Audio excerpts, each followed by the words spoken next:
नमस्कार दोस्तों, आज का क्वेश्चन हमारे पास है क्वेश्चन नंबर 78।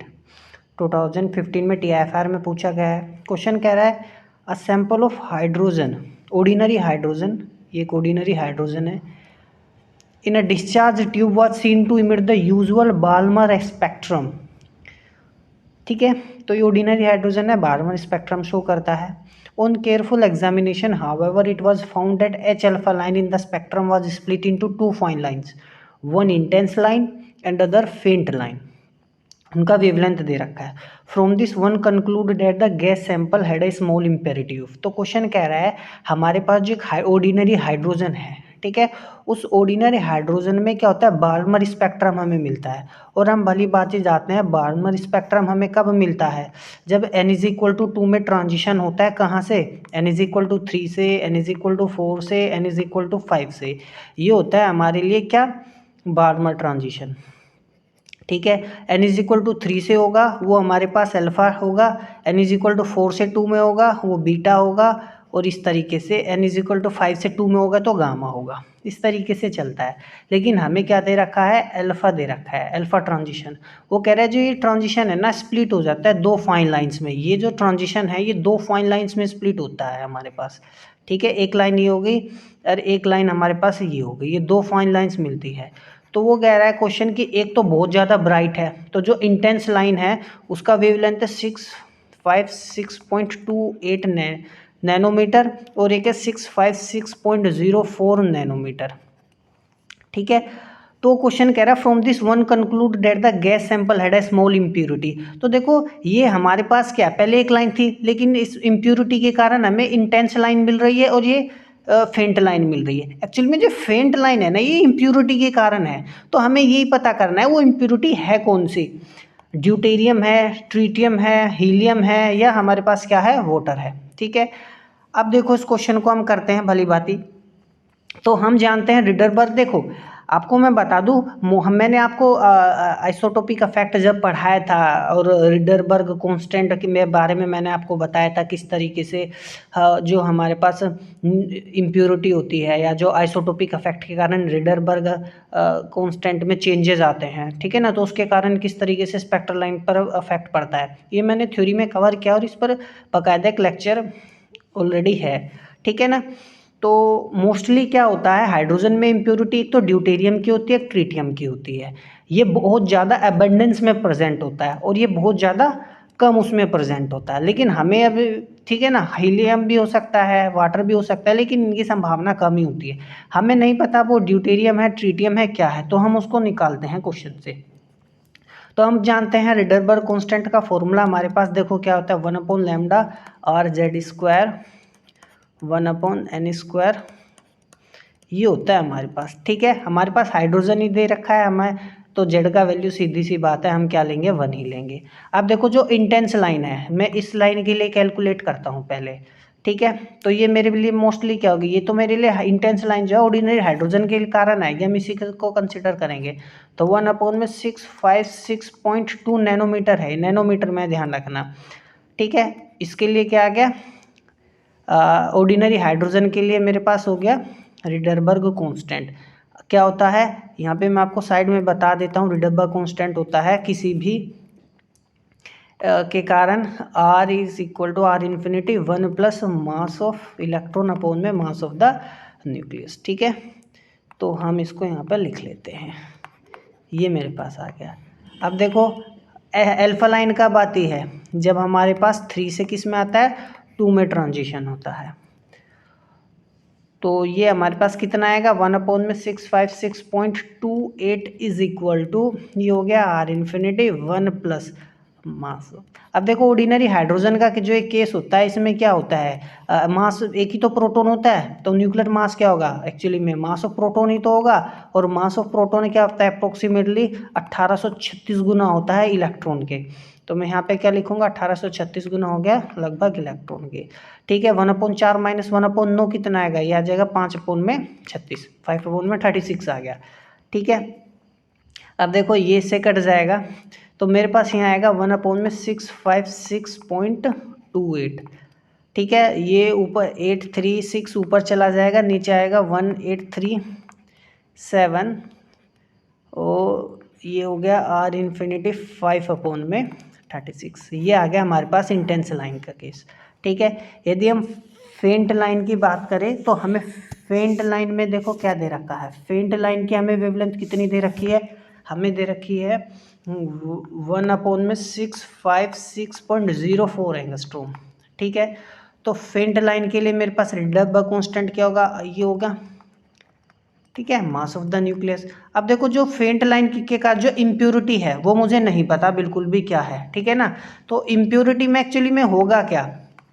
अब देखो इम्प्योरिटी में जो मेरे पास एटम होगा उसका मास, न्यूक्लियर मास तो मुझे नहीं पता बिल्कुल भी। ठीक है, तो उसका न्यूक्लियर मास का क्या होगा। अब मास में क्या होता है, प्रोटोन ही तो, प्रोटोन होगा। और हमारे पास क्या होता है, न्यूट्रॉन होते हैं, तो प्रोटोन न्यूट्रॉन का मास लगभग क्या होता है, सेम ही होता है। तो हम मान लेते हैं जो न्यूक्लियर मास है ना वो मान लो x गुना है किसके, प्रोटोन के मास के। न्यूक्लियर मास जो है लगभग क्या है, x गुना है। ठीक है, तो मेरे पास यहाँ से कितना आएगा 656.04, ये आर इन्फिनिटी 1+, तो मैं यहाँ पे ये लिख लेता हूँ। अब देखो एक्स मास ऑफ प्रोटॉन क्या होता है हमारे पास, अभी मैंने देखा 1836 गुना होता है मास ऑफ इलेक्ट्रॉन के। अब ये आएगा 1836 गुना मास ऑफ इलेक्ट्रॉन, और ये 5/36। ठीक है, ये आएगा, ये इससे कट जाएगा। देखो एक मैं आपको बात बताता हूँ, मैंने यहाँ पे क्योंकि इम्प्योरिटी में का केस जो है ना उसमें क्या होगा। अब देखो मास नंबर यहाँ क्या है, जो जेड है उससे क्या 2 गुना है, यहाँ पे क्या है 3 गुना है, यहाँ पे क्या है 2 गुना है। अब वो इसलिए मैंने क्या किया, एक्स टाइम्स कंसिडर किया है जेड के, या जो मास ऑफ प्रोटॉन के। ठीक है ना, समझ में आया मैं क्या क्या कहना चाह रहा हूँ। तो यहाँ मेरे पास कितना आ जाएगा 1656.04 इज इक्वल टू, ये हो गया आर इन्फिनिटी, ये आ गया यहाँ से देखो 1836x प्लस ये हो गया 1, और ऊपर 1836x गुना 5/36, ये आ गया हमारे पास। ठीक है, अब देखो इन दोनों को मैं क्या कर देता हूँ, डिवाइड कर देता हूँ। एक इक्वेशन देखो मेरे पास ये बनी और दूसरी इक्वेशन मेरे पास ये बनी। अब इन दोनों को देखो जब हम डिवाइड करेंगे तो हमारे पास देखो क्या बनेगा, ध्यान से यदि आप देख पाओ तो आर इन्फिनिटी से आर इन्फिनिटी भी कटेगा। ठीक है ना, तो 5/36 से 5/36 भी कट जाएगा। ठीक है, तो मैं आपको इसको लिख के दिखा देता हूँ। तो हम क्या कर रहे हैं, हम डिवाइड कर रहे हैं, divide equation first and second. ठीक है, तो जो हमने फर्स्ट और सेकंड इक्वेशन को क्या कर देना है, डिवाइड कर देना है। ठीक है ना, तो हमारे पास जो आएगा पहले वाले को से जब लिखूंगा तो मेरे पास ये तो आएगा, ये हो जाएगा 656.04, ये ऊपर चला जाएगा 656.28।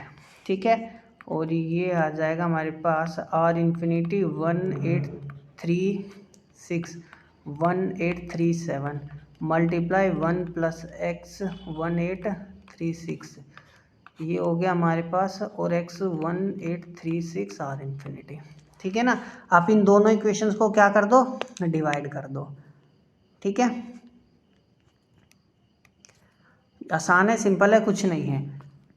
अब देखो जब इन दोनों का हम क्या करते, मैंने क्या कर दिया, डिवाइड करने के बाद देखो क्या आएगा, आर इन्फिनिटी से आर इन्फिनिटी कटा, ये इससे कट गया।